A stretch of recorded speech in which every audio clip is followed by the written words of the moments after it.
Kidney পাথর বর্তমানে ব্যাপক আকারে ধারণ করেছে।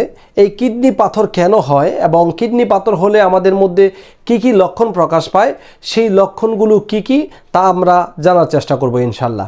সম্মানিত দর্শক, কিডনি পাথর হচ্ছে এমন একটি সমস্যা যেটি হওয়ার ফলে আপনার শরীরে বিভিন্ন ধরনের লক্ষণ প্রকাশ পেতে পারে।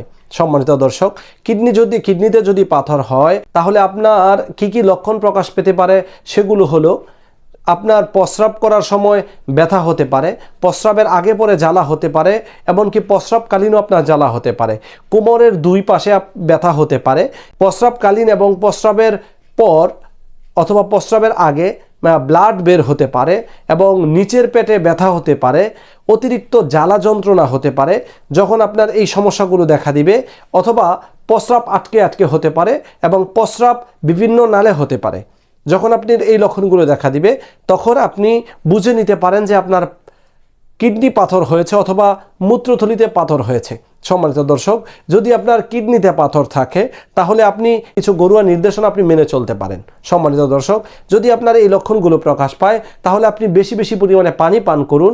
যদি আপনার এই লক্ষণগুলো প্রকাশ পায় আপনি তরল জাতীয় খাবার বেশি গ্রহণ করুন এবং অতিরিক্ত মানসিক দুশ্চিন্তা এবং মানসিক চাপ থেকে বিরত থাকতে হবে।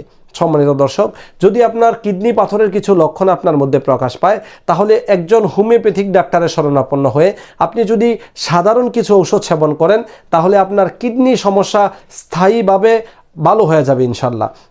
সম্মানিত দর্শক, যদি আপনার এই লক্ষণগুলো আপনার মধ্যে প্রকাশ পায় তাহলে আপনার নিকটস্থ একজন হোমিওপ্যাথিক ডাক্তার শরণাপন্ন হয়ে, যিনি হোমিওপ্যাথিতে অভিজ্ঞ এবং সরকারি রেজিস্ট্রেশন প্রাপ্ত ডাক্তার, সেই রকম ডাক্তারের শরণাপন্ন হয়ে যদি আপনি কিছু হোমিওপ্যাথি ঔষধ সেবন করেন তাহলে অবশ্যই আপনি ইনশাল্লাহ হোমিওপ্যাথি ঔষধ সেবনের মাধ্যমে আপনার কিডনি থেকে পাথর পানির মতো গলে বের হয়ে যাবে ইনশাল্লাহ। সম্মানিত দর্শক, কিডনি পাথর হলে আপনাকে কিছু নির্দেশনা মেনে চলা উচিত। কি কি নির্দেশনা আসুন তাহলে জেনে নিই। সম্মানিত দর্শক, আপনি অতিরিক্ত ভোজন এবং অতিরিক্ত মশলা জাতীয় খাবার আপনার বর্জন করতে হবে এবং রাস্তা থেকে কিনে আমরা যেই ধরনের খাবারগুলো খাই সেই খাবারগুলো বর্জন করতে হবে। তাছাড়া অধিক সময় রাত্রি জাগরণ করা যাবে না। তাছাড়া অতিরিক্ত লবণ খাওয়া থেকে আমাদেরকে বিরত থাকতে হবে। প্রস্রাব যখন আপনার ব্যাগ হবে সেই প্রস্রাবটা না আটকে রেখে যখনই প্রস্রাব আপনার ব্যাগ হবে তখনই প্রস্রাব করে নেবেন।